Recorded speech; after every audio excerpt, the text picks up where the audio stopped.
A group of 98 Minnesota mayors raised concerns with state leaders in a letter about their state's fiscal policies.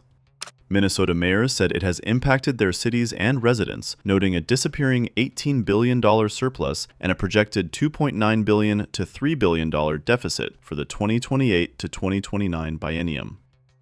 In a letter to state lawmakers and Governor Tim Walz, the 98 mayors expressed concern and frustration, saying the state was slipping in national economic rankings.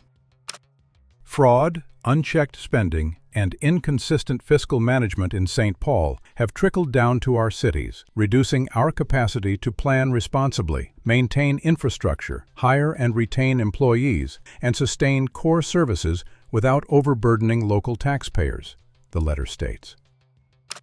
Cities across the state now face workforce shortages, slowed business investment, rising operational and construction costs, and families choosing to leave Minnesota altogether, the letter states. In addition, the mayors noted potential property tax increases as a result of unfunded state mandates and costs that force cities to shift the burden to residents and businesses.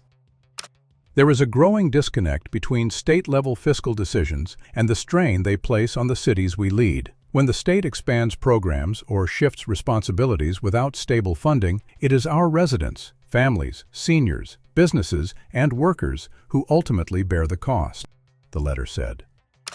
Unfunded mandates include requests for schools, health and human services, and public safety. Minnesota Republican lawmakers put the blame on Walz and Democrats. Earlier, the U.S. Attorney's Office announced new charges related to fraud against the government that show the massive scale of fraud in Minnesota. I spoke in the fall about the iceberg I saw ahead. Something's fraud that's much larger than what's been visible to the public. When I said that, it wasn't hyperbole or rhetoric, it was a warning. And today I want to talk and I want to show here a sense of what that iceberg looks like, because I think people deserve to know what that is and how big this problem is, because we can't solve the problem until we grapple with the size of it. So the Center for Medicare and Medicaid Services pulled the claims data for these 14 programs dating back to 2018. And those 14 programs in Minnesota have cost $18 billion since 2018, and more than $3.5 billion in 2024 alone. So that's a sense of the magnitude of the problem. These are the 14 Medicaid programs, which is just a part of Medicaid, these waivered services that have been flagged as having issues with program integrity and fraud.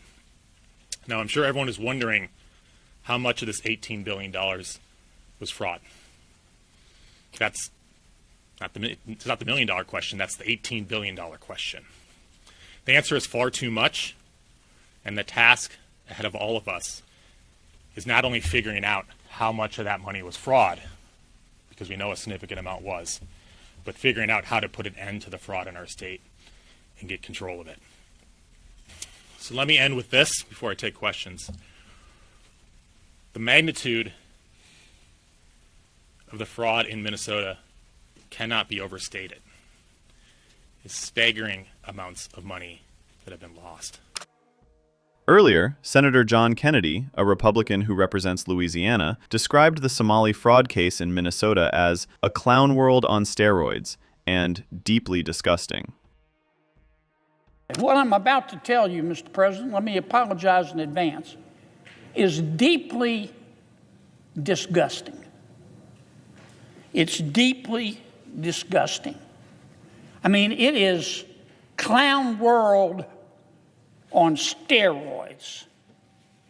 And when I first read about this, Mr. President, I read it a second time because I experienced slap-jawed astonishment.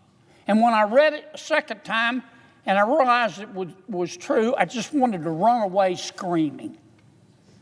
What am I talking about, Mr. President? We have discovered, the federal prosecutors have discovered, that for the last 5 years, there has been massive welfare fraud in the great state of Minnesota.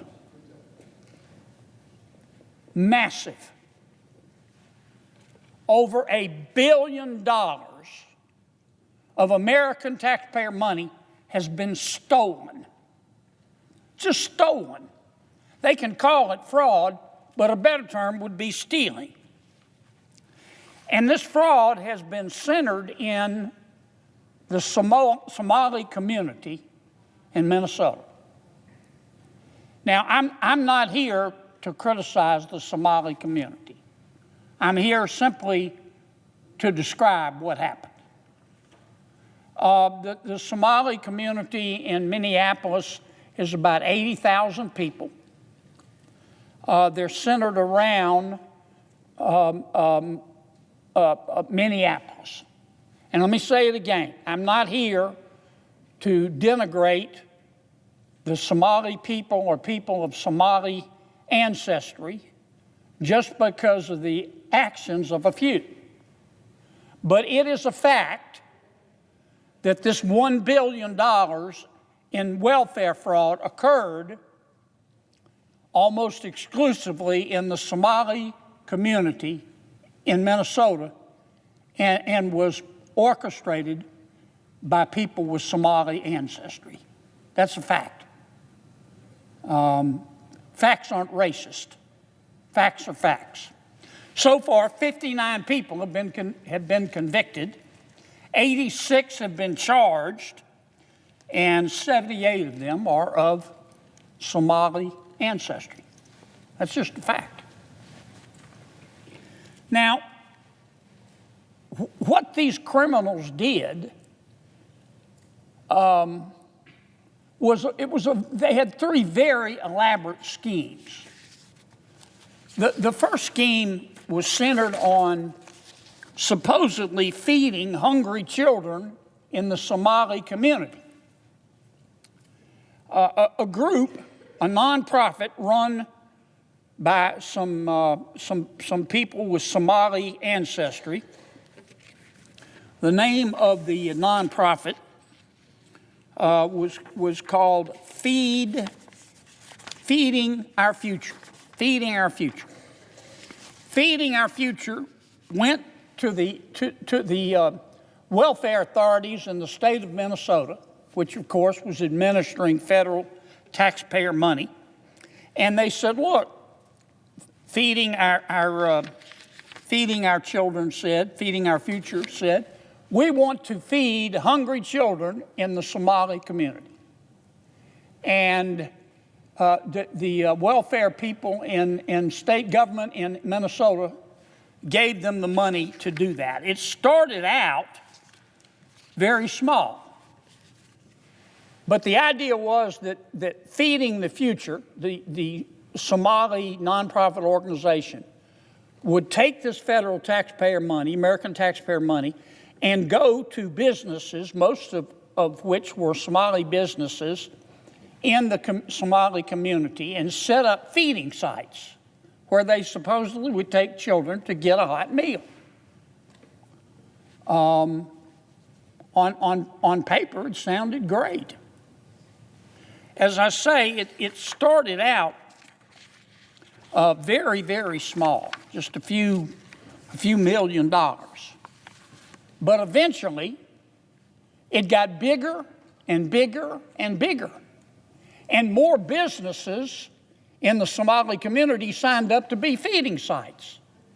And Feeding Our Future, the Somali nonprofit, kept going back to the Social Services Department in Minnesota saying, we need more money, we need more money. And at the height of the fraud, they were spending about $100 million a year.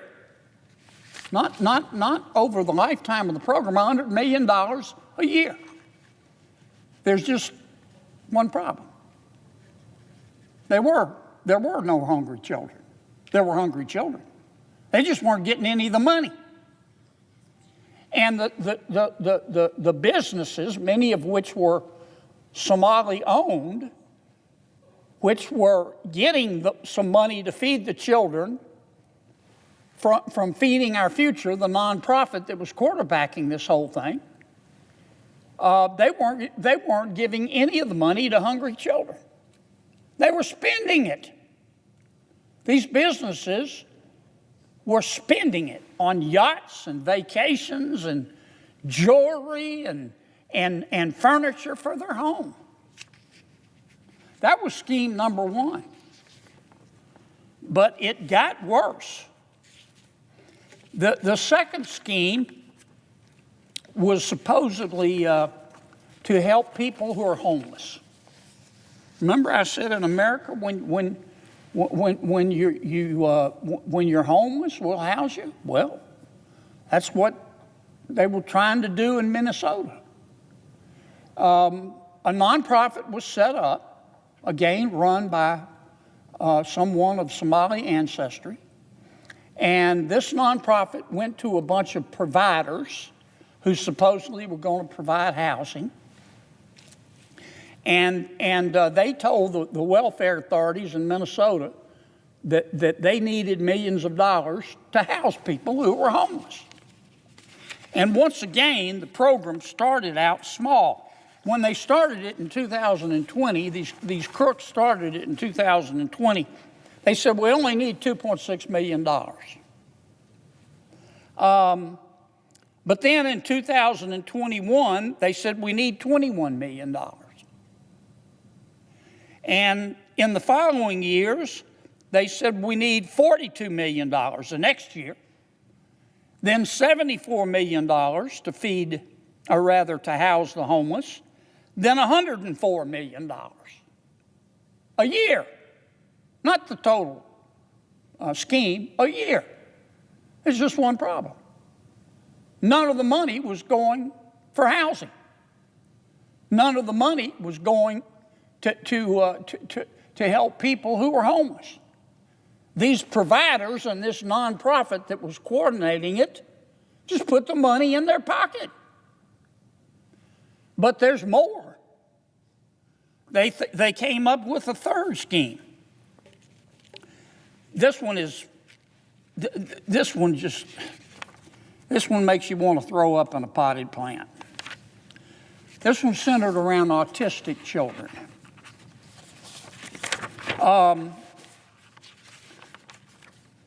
Once again, in this third program, a group of providers, supposedly medical providers, got together and they went to the welfare authorities in Minnesota and said, we need money to help autistic children. You say, well, that's a wonderful thing to do. And then these providers, once the welfare department at the state government in Minnesota gave them the okay, they went out and started recruiting autistic children. You say, well, okay, we have to get the word out somehow. But they couldn't find very many autistic children. So they started going to parents in the Somali community and saying, can we call your child autistic? Can we certify that your child is autistic? If you'll let us do that, we'll pay you a bribe. Anywhere from $400 to $1,500 a child. Now, once again, the program, it didn't start big. These were sophisticated crooks. And its leader was a woman by the name of Asha Farban Hassan.